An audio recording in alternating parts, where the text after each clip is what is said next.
एक बड़ी प्रसिद्ध कथा है, जगन्नाथपुरी का एक वैष्णव भक्त था।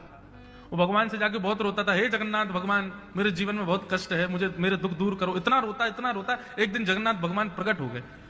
बोले क्या हुआ? बोले मेरे जीवन में बहुत दुख है। जगन्नाथ जी बोले सब अपने प्रारब्ध का भोग करते हैं, तुझे क्या चाहिए? बोले मुझे ये नहीं चाहिए कि आप दुख दूर करो, बस मैं जब दुख आता है तो मुझे बहुत अकेलापन लगता है, मुझे ऐसा कुछ बताओ कि मुझे पता लगा करे कि आप मेरे साथ हो। भगवान बोले जब भी पीड़ा लगा करे, जब भी तुम्हारा मन हुआ करे, तुम समुद्र के किनारे धूल में चल करके देखा करो, 2 पैरों के निशान तुम्हारे और साथ में 2 पैरों के निशान और दिखें तो समझना मैं संगी चल रहा हूं। बालक ने कहा ठीक है। अब तो वो रोज जाता, समुद्र के किनारे चल करके देखता तो 2 पैरों के निशान उसके और बगल में 2 पैरों के चिन्ह ठाकुर जी के। वो बड़ा खुश हो जाता कि चलो ठाकुर जी मेरे साथ हैं। एक बार उसके जीवन में बहुत विषम कष्ट की घड़ी आई, माता पिता पधार गए और भी कुछ अनहोनी हो गई।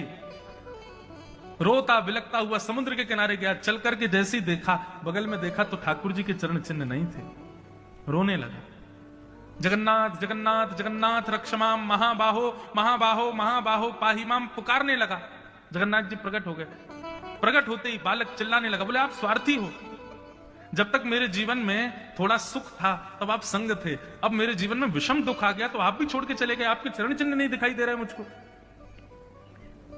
भगवान बोले ऐसा नहीं है, उल्टा है। बोले क्या?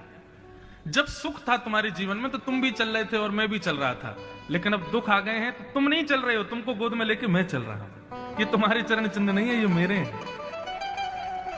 सुख की घड़ी में मैं छोड़ देता हूं, चलो तुम भी, क्योंकि अब सब ठीक है। लेकिन जब विषम परिस्थिति मेरे वैष्णव के जीवन में आती है, वो नहीं चलता, फिर मैं उसको गोद में लेकर के चलता हूं।